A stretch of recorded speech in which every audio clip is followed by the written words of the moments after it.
I'd only like to say that it is so nice, it's so comforting to have a competent national security team in place.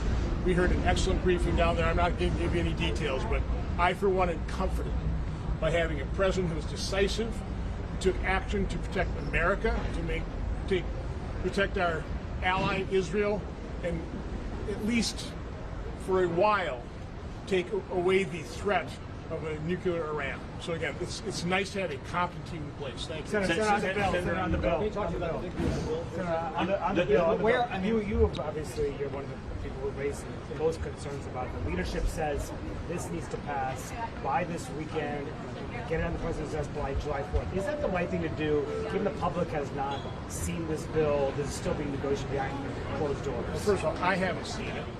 Again, there's nothing wrong with leadership setting deadlines to concentrate our efforts, so we're starting to work hard. So we'll stick around and we'll work hard. I'm going to head over to the White House right now. Our discussions are cordial. We all want to accomplish the same goal. I understand the enormous messes the Biden administration left us. An open border, wars raging, 4 years of an average deficit of $1.9 trillion. These things are not easy to deal with. So it's very difficult to clean up after the Democrats' messes. It's a hard thing to do. We're working cooperatively to do it. If it takes a few more days, a few more weeks, that's not a problem. This is an arbitrary deadline.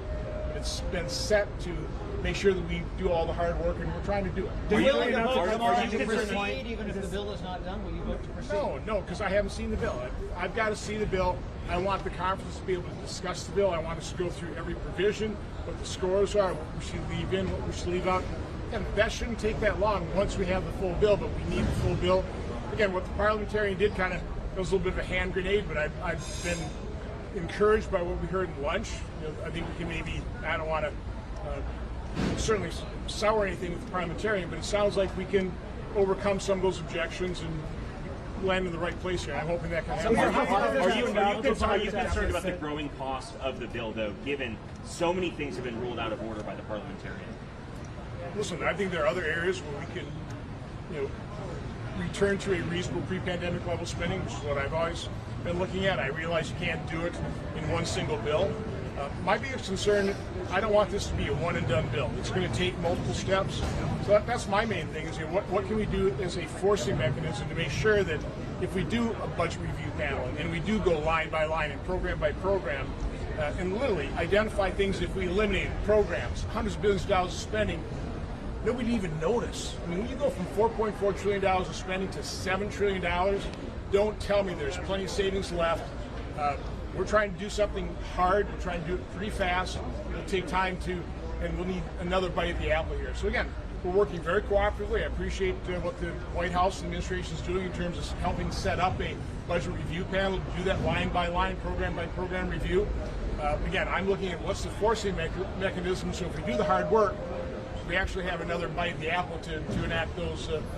How much worse will this make the budget deficit? This bill, if it were to become law, how much worse, in your opinion, will this make the debt picture? It kind of all depends. One thing that is intriguing is the tariffs are in place.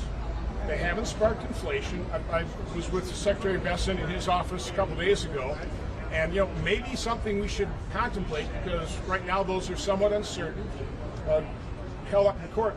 Maybe we should actually codify the tariffs. You talk about a revenue source, lower the rates broad in the base that is paid for in part by foreign companies and foreign governments.